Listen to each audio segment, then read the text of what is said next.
All right. So Avalon sort of introduced me. I am a master herbalist and also clinical herbalist. Actually, I graduated. I want to tell everybody because there was, how do you get to be a clinical herbalist? So I actually graduated from a college here in Edmonton called the Northern Star College of Mystical Studies. Anybody familiar with it? Yeah, right. So Robert Rogers is the herbal instructor there. He's internationally renowned. He's written, I think, 1 million books.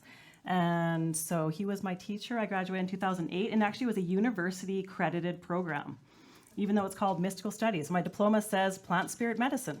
So very cool. Thought I'd put that there. And so I am also the proprietor of the Herbal Mama, which is a traditional foods and plant spirit medicine company. So I sell herbal tinctures, and fermented foods is my traditional food that I sell at farmers markets and stores around Edmonton. And I've been hosting detox classes and liver cleanse groups. I did the liver flush a lot. I've done 17 liver flushes. We'll talk about that in a little bit. Since 2012, there you go. And part of my detox classes and what I recommend with detox is about nourishing your detox organ systems. Everybody's scared of detox and they think they're going to have to purge and they're going to be in the washroom all the time. That's not necessarily how I like to present detox. We have 5 detox systems. They should do the job for us, right? But we have a very toxic world and we also have no power. It's detoxing. It is. It's taking a break. It's getting nourished. Okay, so maybe I have to keep doing that. Okay, cool. So just approaching the toxic world that we live in and the fact that I think we've kind of lost the art of eating real food. So the traditional foods is what I want to bring back. And I didn't bring my book, but this is my Bible. You'll see it's been well used if I had it, but I don't have it. Nourishing Traditions by Sally Fallon. So Sally Fallon's the president of the Weston A. Price Foundation, which is bringing back basically all the traditional foods and food is medicine, basically. And plants and herbs are included in that, right? We've kind of lost all that. So I'm not a doctor, and I don't work with the medical system, but I am a herbalist, and I work with herbs, and food is medicine. So probiotics at the farmer's market, and how I got started on this journey quickly before we dive in. It's only a quick little presentation. I had my first child, 2010, and my doula actually introduced me to Nourishing Traditions. I had this book on my shelf for 10 years, and I never actually used it. And then because I was actually complaining a little bit about my digestion after pregnancy, after birth, and she told me I needed ferments. So she said there's a whole chapter in Nourishing Traditions about fermentation. All the recipes are there. They're all traditional recipes from around the world. Little kimchi's in there, cortito from El Salvador, all these things. And I just fell in love. It's so tasty. I always loved sauerkraut. And that's what got me into selling ferments at the farmer's market, was how it healed my digestion so much. It made me feel more alive. It actually helped my mood, my memory, my digestion. And I felt less toxic, basically. So it kind of got me into even just eating fermented foods and traditional foods and using your food as medicine will help to nourish your detox organs. So you can stay strong and healthy, your immune system's healthy. There's no toxins weighing down your immune system, right? So that's what got me. And honestly, we can all do this journey if we just get that book by Sally Fallon. I don't even have to do a talk anymore. You can just read the book. But here we are. So that's what I always recommend for people is to find your own journey. You have to take responsibility for your own health, obviously, right? That's pretty obvious. But it's funny how we're kind of programmed, I think, in the medical system to ask the doctor what's wrong with us, right? Get that pill and get that fast result. And instead, it's so much more powerful if every moment of the day you can make your own decisions and take responsibility for your health, and you're the only one that knows what's really wrong with your body. You're the one that has to listen to your body, right? So it's all about the food we eat, the water we drink, the air we breathe, all these things that I'm going to go over right away. So I love that quote about just taking responsibility to your health, start listening to your body, and you start doing that by just eating good foods. And I swear, I'm going to plug ferments again, but we're going to pass around a little sample. I have probiotic pickles, little pieces here. And once you eat it, you're going to, I don't know, has anybody eaten ferments before? Had ferments before? Many people. Don't you feel your body shift? Like, it's a really powerful medicine. So that's what I try to, help remind everybody. We do have the power to heal, and it's as simple as eating a piece of sauerkraut or a probiotic pickle. This is one of my favorite herbalists, she's actually a doctor and a herbalist, Tara Lodog, or I'm not saying her name right, Tariona. You get the drift. So to own the knowledge of healing and recognize the power of our body to heal is perhaps the most extraordinary gift we have lost. So it's all about bringing that back. And I really believe it's bringing it back in our foods and our plant medicine. Who doesn't love David Wolfe? He's so crazy and cool. So I love this quote, and I agree. Detoxification is more important to anti-aging than nutrition, but it's kind of like it kind of goes together. When you have the right nutrition, you nourish your detox organ system so your body can dump those toxins out so you don't get sick, right? It's all about toxins. So this is just a little guide, ABCs to detox. I actually, adapted this from many different practitioners. One to be noted is Dr. Isabella Wentz. And she was a Chernobyl victim. So she had like all these sorts of autoimmune conditions, was very sick, very weak. She healed herself from following sort of this protocol of starting slowly, getting to know your body. We're going to go over sort of, there's just the basics, right, of just getting enough water and alkaline minerals and not being so stressed out. So she took this approach for her health, healed herself and all of her clients who had a lot of toxins, radiation issues. Obviously, Chernobyl is a pretty extreme example of toxicity, but you want to take it slowly, mostly because you want to start listening to your body. And you also don't want to get that healing crisis effect where you are feeling like you're doing that detox and you're in the washroom all the time and you can't actually live your real life. And so if you take it slowly and just cover all the bases, you won't experience that, and then you'll have a highly functioning detoxification system and be strong and healthy and not get sick. And so for the most gentle results, just start from A. And A is for adrenals and alkaline minerals, which is next. I always like to start here, though, because it's all about toxins and stress. Stress is a toxin. And toxins affect your body so negatively, and it actually is like a stressor on the body. Fight or flight is such a common state for everybody. Just drinking coffee in the morning, we set ourselves into fight or flight right away. So we're in this toxic state of stress, and our body can't relax and do its natural job of detoxification. So the adrenals, everybody's familiar with those. Probably they are the response system of the body. They're connected to the HPAA, as it's called, the hypothalamus, pituitary, adrenal.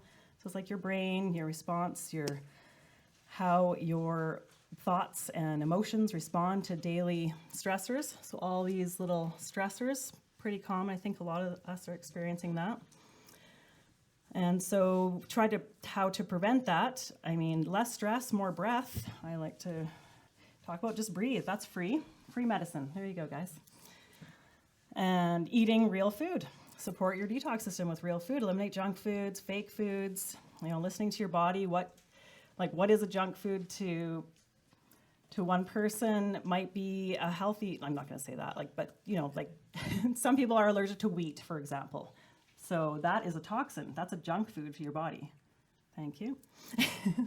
So making sure that you are eating the right foods for your body. So herbal adaptogens I talk about a lot because that's an easy way. So there's a herbal plant medicine.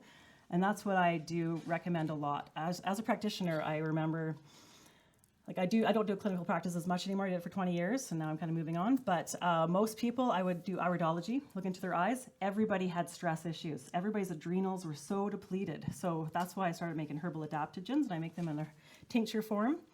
You can get rhodiola, reishi, chaga, holy basil, amazing adaptogens, and those just feed the adrenals. They give the right nutrients and help. I took some all day today because I was a little nervous about this talk. It makes me cool. I feel super calm. So I'm calm, guys. Yeah, it's all good. And then B vitamins. So B vitamins are found in fermented foods. Ever noticed in a multivitamin, B vitamins is the main thing because we're not getting enough of it. Because we don't eat our fermented foods. It's that simple, really, guys. B vitamins also found in egg yolks and right there, grass-fed butter. Alkaline minerals, which is coming up right away. For A is for ABCs, detox. So there's many things to get. Alkaline minerals. I love bone broth. I recommend that all the time. And that's, again, almost free. Bones are so cheap. You can boil them up yourself and make a really strong broth. And it has so many alkaline minerals. It's the only alkaline form of protein.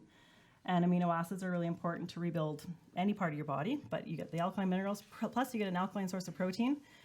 Bone broth is a major medicine I recommend. Less stress, obviously, so sleep well. Do your meditation, whatever it takes. And exercising, that can help to reduce the stress load as well. So A is for alkaline minerals. We touched a little bit. Kind of all know that, junk foods and, sugar, very acidic to the body. It actually takes minerals out of your bones, kidneys, liver. Your body has to replace all that to buffer that acid. And acidity in the body is actually connected with cancer, osteoporosis, obviously, anxiety, nervousness, blood pressure issues. They say no salt for blood pressure, but you actually need the raw unrefined salt. It's such a confusion, unfortunately. So if you have blood pressure issues, you actually need a whole, the whole trace mineral balance of salt. So real salt, like raw, Himalayan, unrefined sea salt. Inflammation's acidic. People say, well, what about if you're too alkaline? That's not very common, but it does happen. And usually it's from taking too much calcium supplements. And so your body becomes acidic because calcium's trying to, get out of the body. You need all the minerals together to balance each other out. So I don't have very much time because I'm supposed to do this faster, but I want to tell these stories about my clinical practice. But a lot of people with bone spurs, they would take calcium supplements and they'd have bone spurs. I take them off the calcium supplements, they'd go on to magnesium. The bone spurs would go away in 2 weeks. So, it's just a sign of like the balance of your minerals, right? And magnesium is a good balancer for calcium. Nutrient-dense foods, lots of colors. See that alkaline chart? You get all the purples and the darker colors. Like chaga mushroom actually has the highest amount of alkaline minerals of all the food. And it was a Canadian study. Actually, David Wolf did that study. And so the darker, the better, the more minerals. And then you're going to buffer the acid in your body and not deplete the system. Another thing I like to go over quickly, this is also in Nourishing Traditions, Sally Fallon's amazing book, anti-nutrients. Most people don't know that we're supposed to be sprouting, souring, or soaking all our grains, beans, nuts, seeds, legumes, even dark green leafy vegetables like kale and spinach. They have oxalic acids. They can be very acidic to the body. So unless you actually add raw unrefined sea salt or lemon or cook them, break them down so those anti-nutrients, as they're called, can be broken down because they can actually deplete available alkaline minerals from the kidneys, liver, bowel, bones, all that. So that's, again, in the Nourishing Traditions book, a major, amazing resource. And unrefined sea salt, I think I said that 5 times now. Good stuff. So other alkaline mineral sources, I talked about chaga, microgreens. I heard there was a microgreen presenter. Good stuff. Beet kvass, fermented foods, fruits, and vegetables. It brings out the bioavailability of all your minerals and nutrients, so you're going to get a ton to offer your body. Good spring water, greens, spirulina, algae, seaweed, herbs. There you go, another plug on herbal medicine.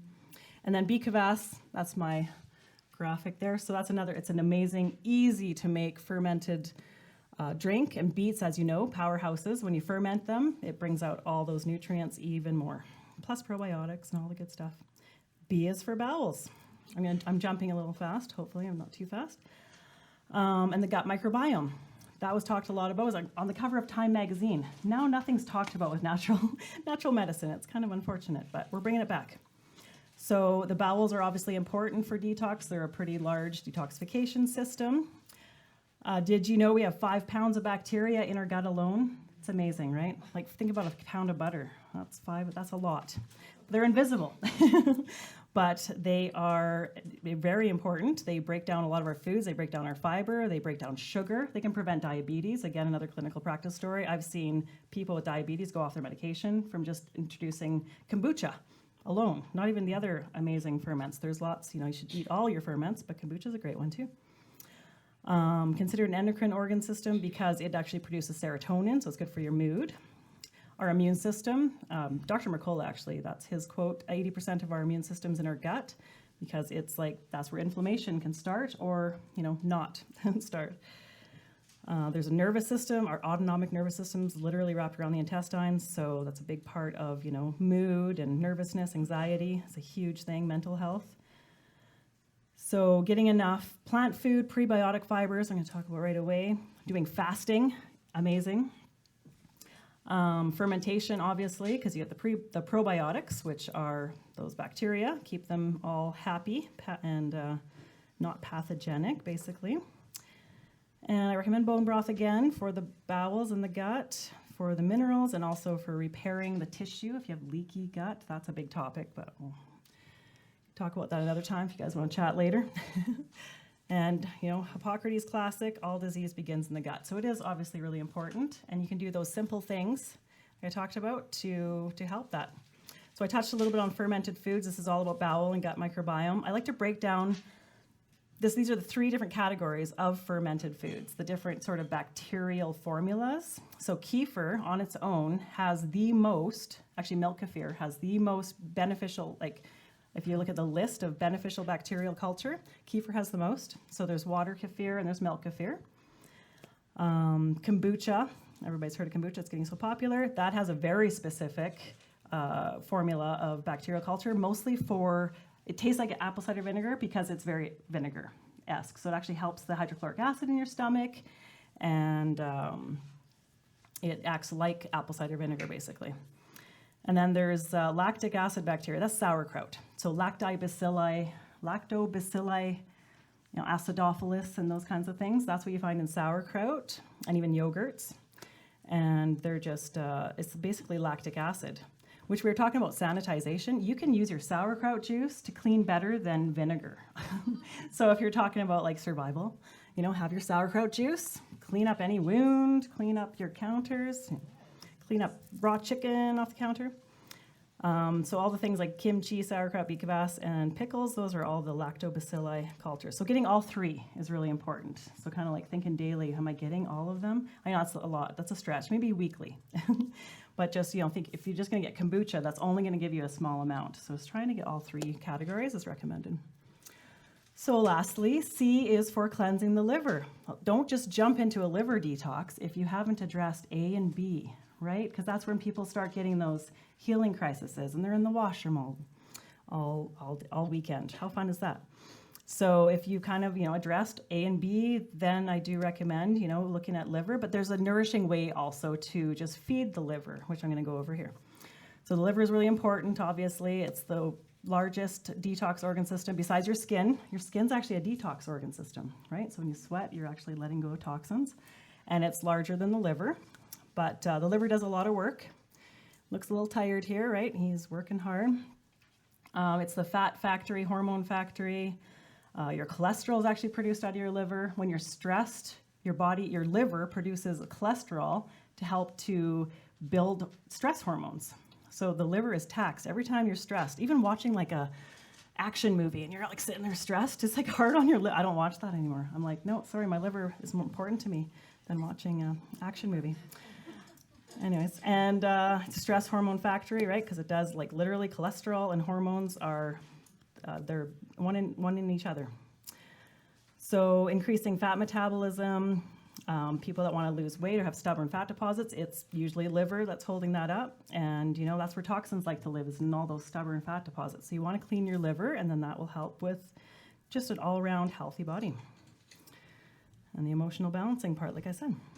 So how to nourish the liver and cleanse the liver. So bitter tasting vegetables and herbs help to release bile. So literally the taste on your tongue of bitter. Some people try to put sugar on bitter stuff, and that's not going to give you as much of a benefit to your liver. So you want to taste the bitter. So that's why I have a bitter, bitters tinctures. You can get those in the bar. If somebody you get nauseous after drinking too much, and you go to the bartender, you ask for herbal bitters, and you taste that. That's going to clear whatever, the alcohol was trying to ravage and, stall the liver sort of thing. So tasting is really important, helps with nausea, indigestion, hangovers, jaundice, obviously. Certain foods, so there's 2 different categories sort of thing when you're nourishing the liver. Root vegetables are there to kind of nourish and build the liver. So dandelion root, burdock roots, beetroot, some of the best, bikavas, really great. And then bitter herbs actually help to release bile. So bile is going to it strips fat. It's like a solvent, right? So it's going to help to bind with toxins, strip it out of the system, and dump it out.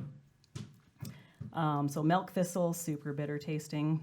Schizandra, gentian, those pretty blue flowers, the most bitter herb on the planet. Isn't that fun? You can taste it. It's in my herbal bitters. Dandelion leaf specifically, and even the stem, that little like milky stuff that comes out of the stem, you can eat that in the spring, and there's your liver detox right there. Chamomile is a nice gentle one for kids. Lettuce, arugula, dandelion greens. And you can do the liver gallbladder flush like I have 17 times, and that's pretty intense. But there's a book, it's in your notes, and I recommend that. 10 minutes left. All right, and try it before gallbladder surgery. The book speaks for itself, so I don't need to speak any more about that. Reducing stress, like I talked about, all those oils, fats and oils that have been highly processed are so toxic to the body. I recommend looking into that, like canola oil. Not your friend, guys. And bone broth. So bone broth was recommended in every category. Did you notice that? Because it's so nourishing. So bone broth, the amino acids in bone broth, like cysteine, so N-acetylcysteine you guys have heard of, and that's in Avalon's notes, is found in bone broth. So you can get collagen powder. It's also there as well, but it's in a formula with all the amino acids as your alkaline protein. You got your minerals. And it helps with what's called phase 1 and phase 2 liver detox. So phase 1 is like kind of the bile being released and like scooping up the toxins, and then phase 2 is dumping it into the bowel for it to like leave the body. It's like the dump truck sort of thing. And fermented foods and drinks also help to increase phase 1 and phase 2 liver detox, because when you ferment, all these amino acids are more available. So you actually have a lot of benefit. Those 2 foods are probably my favorite. So I recommend sourcing your bones. Go to farmers markets, get them pasture raised, small farms, obviously, no soy feed. If you can ask your farmer how they feed. You can add I add liver to my bone broth, superfoods, herbs, ginger, black seed, I know is mentioned as a hugely powerful plant medicine. So I add that to your broth and get it all in there. I'm actually drinking in my cup right now, so I drink it instead of coffee a lot of times. It keeps me calm for these presentations too. There's powder you can get, collagen peptides. Gelatin, you can make your own healthy jello. So you get kombucha and you get gelatin and you make kombucha jello. There's a detox food right there. Isn't that amazing? I do that all the time. I love it. And so Dr. Axe loves it. He talks a lot about lots of different amino acids that are so beneficial for detox and building the body, strong body. Donna Gates is another amazing resource. Gut Ecology Diet, she recommends bone broth and kefir and all the ferments. There's the book. There's that awesome book. So it's basically a cookbook, and there is a nutrition chapter in the very beginning too. So there is a lot of information in there. There you go. Quickly write those down because we got to keep going. But here's a bunch of immunity boosters I recommend. So astragalus, rhodiola, these are all adaptogenic herbs that help the adrenals, but they also help with phase 1 and phase 2 detox. So there's herbs that actually also help with that process. Reishi, there's reishi right there on the top. It's beautiful. Chaga, I keep talking about, that grows like on trees in Alberta, southern Alberta. Burdock root grows everywhere, right? Ashwagandha, not really a local one. Anyways, turmeric, shiitake, maitake, all those medicinal mushrooms. I'm giving you all these tips here like in one slide, but infusing your mushrooms with vitamin D, look it up. Paul Stamets, it's amazing. Ways to flavor your broth, right? So make them healthy and tasty. And seaweed, I always add seaweed to my broth, get the iodine. Iodine also internally helps with infections as well as externally. We're talking about sanitizing wounds and stuff. So in conclusion, here are the top nutrients that I've already talked about, but these are the ones that are definitely recommended from a clinical herbalist and nutritionist. And so the trace minerals you can get from raw sea salt. I put it in water. I get mineral drops too, you can get, and it's just the same idea, but it's in a liquid form. Put it in your water. Getting good spring water, going to collect a spring, or findaspring.com. That's a really good resource. There's a few in Edmonton, one by Rimby. I go there once in a while. Herbs, so the greener the better, more trace minerals. Fermented foods and drinks will give you a ton. Cod liver oil. So sometimes I get the pills because they're more convenient, and it's loaded with vitamin A and D. And in together, D works better with A because it's naturally actually in all foods. People that take too much D, actually you can get A deficiency. And A deficiency is more common than nobody talks about it. I don't know why, but so get them in your food. It's always about, the food is where the medicine can be. I used to work at Optimum Health for 13 years, and I don't take as many supplements anymore. I do it all through my food and through herbs, except for I do take cod liver oil pills. But once in a while I put liver in my broth, but that is like superfood medicine. And then the bone broth I talked about, you can get collagen gelatin powder, try to get it pasture raised.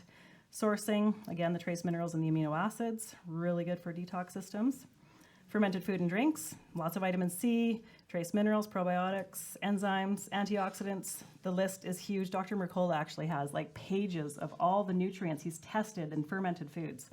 So he lists like all these antioxidants I used to see in a capsule at Optimum Health for like $100 are in sauerkraut, $4 a head for a cabbage. So way, way more cost effective, right?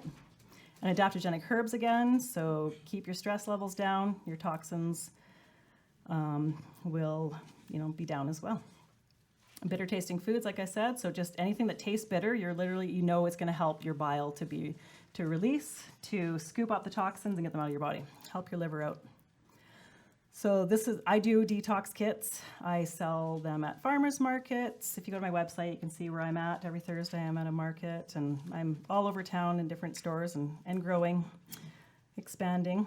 And I recommend, herbs with ferments for my little detox kits. And it's very nourishing. It just nourishes your body, so it supports the detox systems, like I talked about.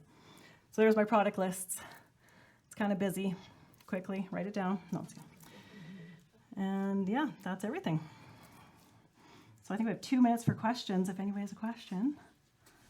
I just have one question. What are your thoughts on ghee? Ghee? Yeah, and if you know a good source for it by chance. Ghee is amazing. So clarified butter. So I make it usually. I have a very strong opinion on dairy. I recommend only raw, and that's illegal, but in Canada. But so what I recommend is going to a farmer or getting your own cow and getting raw cream and then making butter, and then you can clarify it down to ghee. And ghee just helps with preserving it, so it has a longer shelf life, and it also takes away a more, in butter there's no casein anyways, but it really reduces it. So if you have any kind of dairy intolerances, ghee will be a lot easier to tolerate. So I recommend that, but I recommend getting it raw if possible. Yes. Bone broth. When it settles or when it cools, it's gel, right? Yeah, it should. If it is gel, then you're getting good sourcing of like joints, like chicken feet does that. Yeah. So it gets more gelatin. Yeah. When it doesn't gel. Then you just don't have gelatin. So you're still getting the, collagen. You're still getting amino acids and trace minerals and alkaline protein, but the gelatin are the gelling factors. So there's a bit more of the nutrient value that will help you to literally gel your joints, right? And you're going to get a more immune boosting benefits, just more nutrients. So so more joints the better. Then you get more gel. Then you get everything. You get that whole gamut, right? Mm-hmm. My acupuncturist just says stay away from bone broth because it's so heating. In Chinese medicine, it's super heating. Yeah, if So you she have says just like don't go there. in general, or just for, it depends. Somebody who has a cool system though, they would need heating. That's something to look at. That would be an individual That'd be approach super individual, but Yeah. a lot of people she says are overheating because of inflammation. Yeah, we're inflamed, which is every disease.